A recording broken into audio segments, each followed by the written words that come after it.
And we'll start with the opening statement, Coach. First of all, I want to thank the fans because we couldn't have done it without them. You know, the first half obviously was flat. We didn't make a whole lot of plays, had no momentum, and then Irvin Charles makes that big play and got the crowd back involved, which was critical.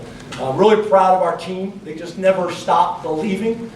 That's a good football team. You got to give Minnesota credit. The quarterback is a veteran guy, makes great decisions. They protect him really well. And they played really the way we thought they would.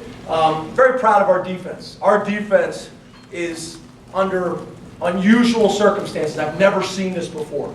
We got 7 linebackers that are out. 7. If you count everybody in our program that is linebacker, Kabinda, Naeem, B. Smith, Jan, Cooper, Varanek, and Bell. All of those guys play Mike linebacker. Manny Bowen has never played a play of Mike linebacker ever.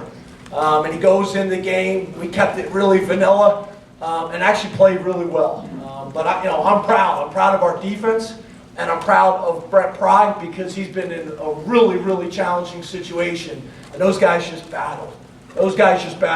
I'm proud of Jordan Smith, who hasn't played a whole lot of football in the last 2 years.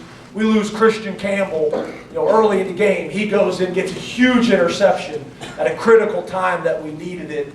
I don't know if I've ever heard of this. Marcus Allen had 22 tackles in a game. I don't know if I've ever heard of that before. Tyler Davis with his 17th consecutive field goal. Cam Brown and Connor McGovern with their first starts, both true freshmen.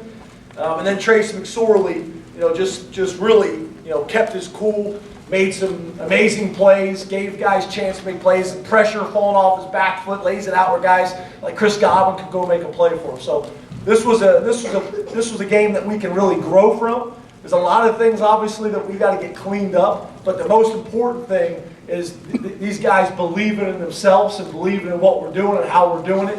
So that was big, and they're having a great time in the locker room. I wish I could take you guys in this locker room right now. It is awesome in there. I'm just telling you. It's your call. Huh? It's your call. Yeah, you can take it. You want to go? You can take it. Yeah, it's the problem is I couldn't take everybody in because the dress isn't appropriate right now. But they are partying. Have you guys ever seen the movie Soul Plane? Yeah, that's what it looks like in there. You're going crazy. We'll open up to questions. Raise your hand. Chris, you're like, shut up, right? Stop talking.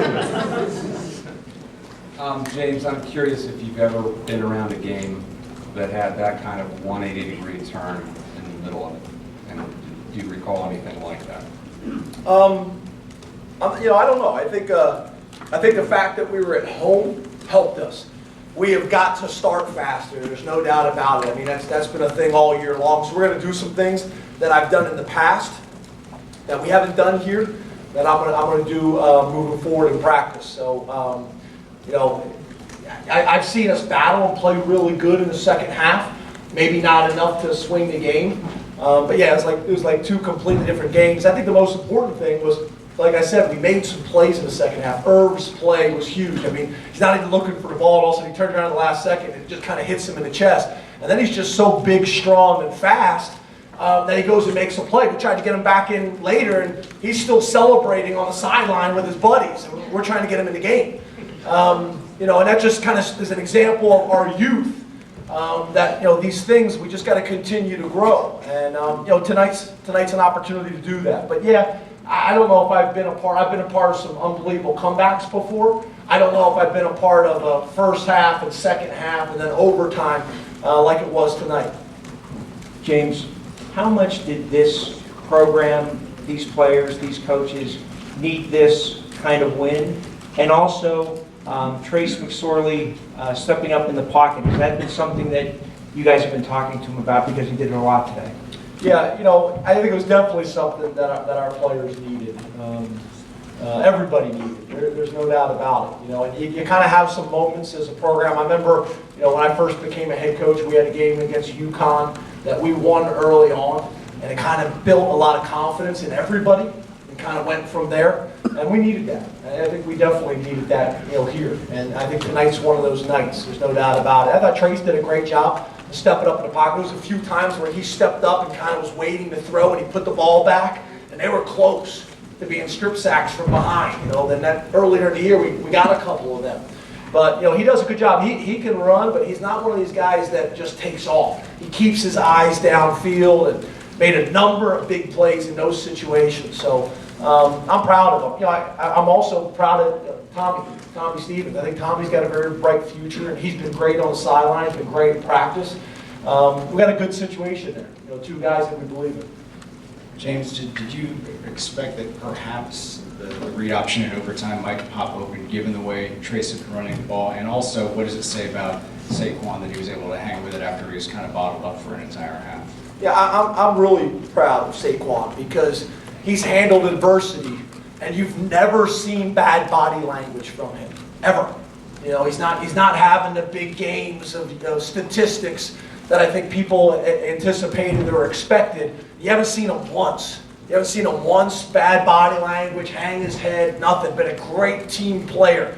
And just keeps persevering and just keeps waiting for opportunities. When it came, he made a big play for us. And that's what happens when you keep a great attitude. You just keep believing and being a great teammate. And he did that tonight. So I'm really proud of him. I'm super, super proud of him. Hey, James, over here. Trace ran for 73 yards today. He had run for 32 in the previous 4 games. How much did his running open up your offense, and was that an emphasis at all this week? I think those stats are a little deceiving because the biggest difference in this game is we didn't have the sacks. And in college football, those sacks come off rushing yardage for the whole offense as well as for the quarterback. But yeah, I think he had a couple plays where he stepped up and took off. Obviously, the one at the end of the game was huge. We had a situation we're trying to decide there at the end. Do we take one more shot to the end zone that we took to Chris Godwin? He just kicked the field goal there rather than risk it. But we had enough time because they called timeout to say, look, we're going to take one more shot. Don't do anything that's going to take points off the board. Don't take a sack. We didn't have a timeout, and then go out and kick the field goal. So yeah, I think obviously his rushing yardage was important, but I think probably the bigger factor was us. We did a better job of protecting him. And I think he did a good job of stepping up in the pocket, too, like you guys said. James, what do you think the hit on Joey did for the emotions of your team? It looked like everybody's pretty fired up on the sidelines. What were your thoughts on that? I want to make sure you guys clearly understand what I'm saying here. I don't want it to be misinterpreted. I think because Joe Julius has been such a factor in getting down and making tackles that people are treating him differently. So I think that's a credit to Joey and his toughness. But I do think that play fired everybody up. There's no doubt about it. Coach said something to me after the game that he's going to take care of that. And I appreciate him saying that. It's an emotional game played by passionate, emotional people. But I'm glad Joey's okay. And I'm also impressed that he's built a reputation that you better deal with our kicker, or he'll get down there and make tackles. James, could you, not to be a wet blanket, but could you discuss a couple? But you're going to well, anyway. A couple situations at the end. Could you do me a favor though?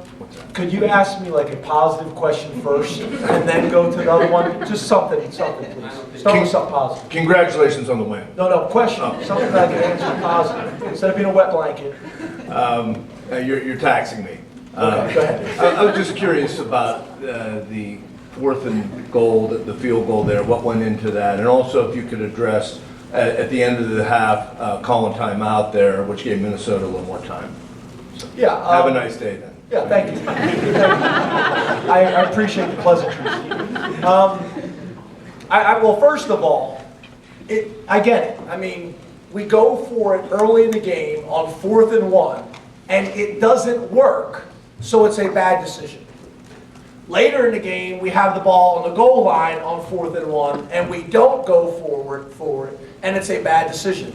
We have not been great at consistently running the ball in short yardage situations. So early on in the game, I want to be aggressive.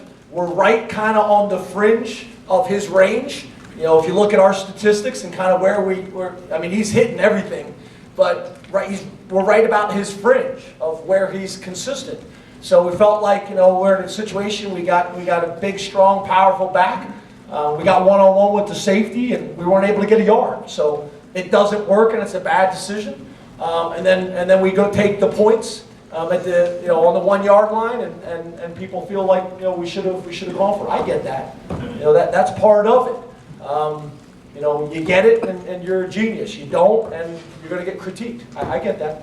Time for 2 more. Audrey? Going off of Dave's question about fast starts and doing more, what specifically do you have in mind that you guys have done before to kind of get past that? And also the third down numbers, when you look at those again, anything jump out to you there about ways you can improve that?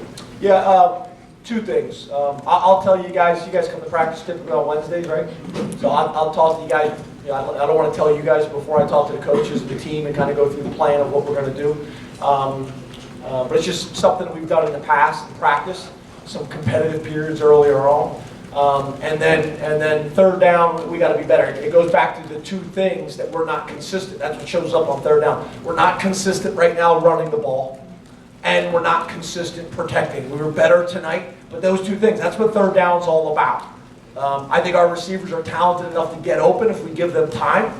We got to be able to run the ball more consistently, and we got to protect more consistently. That's what third down is all about, and we're not doing those 2 areas really well on normal downs, let alone third down. James, you mentioned Tyler, hitting 17 in a row now. What can you say about his approach, and then how much confidence you guys as a coaching staff have in Tyler to go out there and make that kick? I didn't even talk to him before the kick. A lot of times head coaches go over and they say something to him. I don't say anything to him. I talk to the snapper and the holder. Do your job, because that guy will. He's money, and he's just an older, mature kid.